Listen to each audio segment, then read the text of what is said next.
गरीब की गर्मियों की छुट्टियां। एक शहर में मोहनलाल नाम का एक मजदूर अपनी पत्नी शांति व दो बच्चों सुमित और सुरेश के साथ रहता था।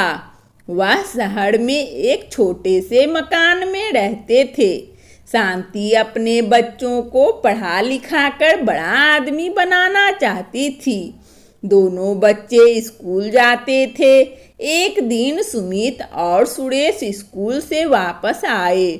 सुमित, माँ, परसों से स्कूल की छुट्टियां होने जा रही है। शांति, यह तो बहुत अच्छी बात है।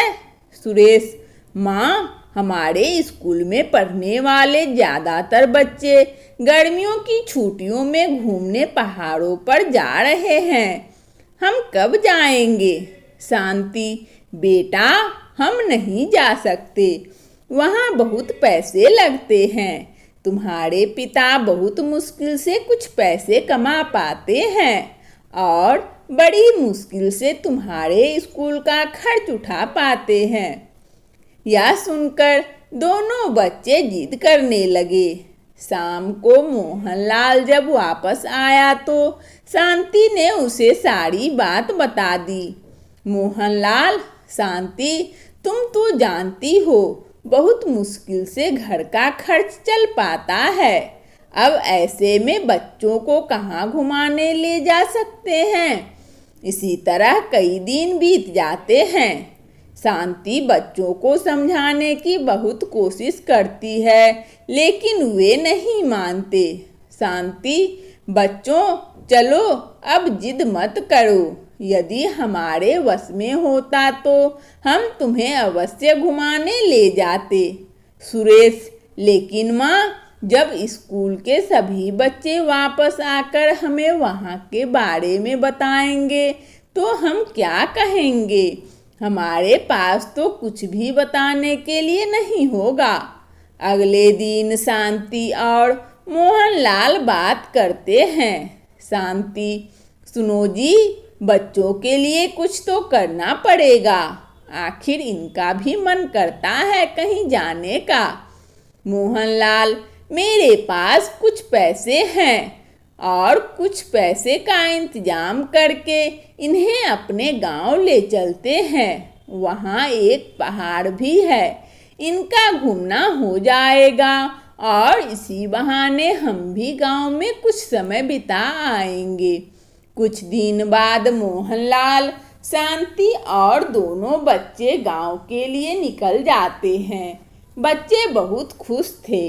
मोहनलाल उन्हें लेकर गांव पहुंच जाता है। गांव देखकर दोनों बच्चे गुस्सा हो जाते हैं। सुमित, मम्मी, आपने तो कहा था हम घूमने जा रहे हैं। आप तो हम गांव ही ले आए और यहाँ हम पहले ही आ चुके हैं। हमें तो नई जगह जाना था। मोहनलाल, बेटा, यहाँ पास ही में एक पहाड़ है। कल हम वहाँ चलेंगे। अगले दिन मोहनलाल बच्चों को लेकर पहाड़ दिखाने ले जाते हैं। तभी रास्ते में उसे गांव के जमींदार मिलते हैं। जमींदार, कैसे हो मोहनलाल? शहर से कब आए? मोहनलाल, मालिक, कल ही आया हूँ। बच्चों की छुट्टियाँ थी तो सोचा गांव चले। बच्चों को पहाड़ दिखाने ले जा रहा हूँ।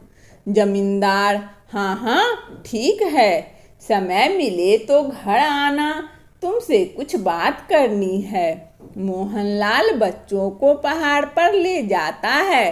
कुछ समय बाद सब घर वापस आ जाते हैं। शांति, बच्चों, घूम आए पहाड़ पर, कैसा लगा? सुरेश, माँ, यह भी तो कोई पहाड़ है। हमारे दोस्त जिस जगह गए हैं वहाँ तो बर्फ पड़ रही है। शांति उन्हें समझाने की कोशिश करती है, लेकिन बच्चे नहीं मानते और सो जाते हैं। मोहनलाल और शांति बहुत दुखी होते हैं। शाम को मोहनलाल जमींदार के घर जाता है। जमींदार, मेरा बेटा शहर में रहता है। वह शहर जाकर मुझे वह अपनी माँ को भूल गया है। मैं बहुत बीमार रहता हूँ। मेरी पत्नी भी ठीक नहीं रहती, लेकिन वह एक बार भी मुझसे या अपनी माँ से मिलने नहीं आता। कल तुमने अपने बच्चों के बारे में बताया तो सोचा तुमसे बात करूं। तुम्हारे बच्चे गांव में रहते थे तब ठीक थे, अब शहर में ये नई नई चीजें देखेंगे और तुमसे जिद करेंगे। बड़े होकर ये भी तुम्हें भूल जाएंगे। मैंने अपने बेटे को शहर भेजकर गलती की, वह गलती तुम मत करो, यहीं गांव में रहो। मोहनलाल, आप ठीक कह रहे हैं मालिक, लेकिन ये तो अभी बहुत छोटे हैं और फिर गांव में करेंगे भी क्या? जमींदार, मैं अपनी पत्नी को लेकर शिमला जा रहा हूँ। वह मेरा बड़ा घर है।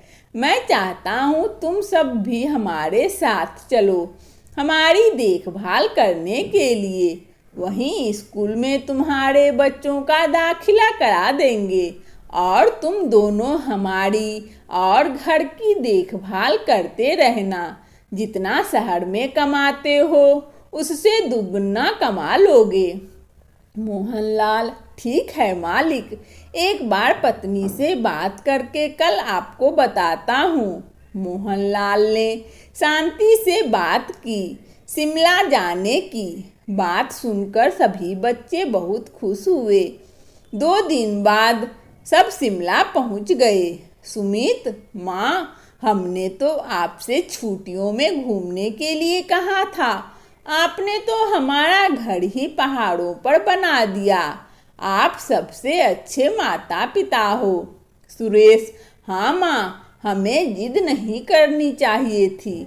मोहनलाल और शांति ने भगवान का शुक्रिया अदा किया और सब खुशी खुशी शिमला में रहने लगे। शिक्षा, इस कहानी से हमें यह शिक्षा मिलती है कि माँ बाप को बच्चों की हर जिद पूरी नहीं करनी चाहिए।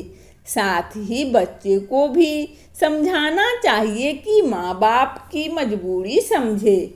वंदना स्टोरी चैनल में इस कहानी को सुनने के लिए आप सभी श्रोताओं को बहुत बहुत धन्यवाद। यदि हमारा कहानी अच्छा लगा हो तो कृपया लाइक और सब्सक्राइब अवश्य करें ताकि नोटिफिकेशन सबसे पहले आपको मिले। धन्यवाद।